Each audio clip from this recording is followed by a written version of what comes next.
So Unity is acquiring Parsec, which is one of the biggest acquisitions Unity has made to date, apparently. But Parsec is a tool that you can use to stream your desktop over the network or over the internet with super low latency.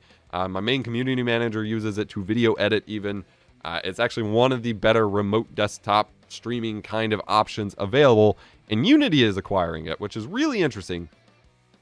And one of the notes that they make is a push to cloud development. So they referenced that for the past year or so, lots of people have been working from home, yada yada, and this has been a powerful tool to do that. And they think that more creators are going to continue to need higher power computers than they have access to physically, and that this is going to open the doors for that. So I think Unity is opening up the potential, or building up towards the potential, of having developers be able to develop at their home computers, but still have access to super powerful render rigs or what have you to build their games, which could be an incredible value offering for Unity games.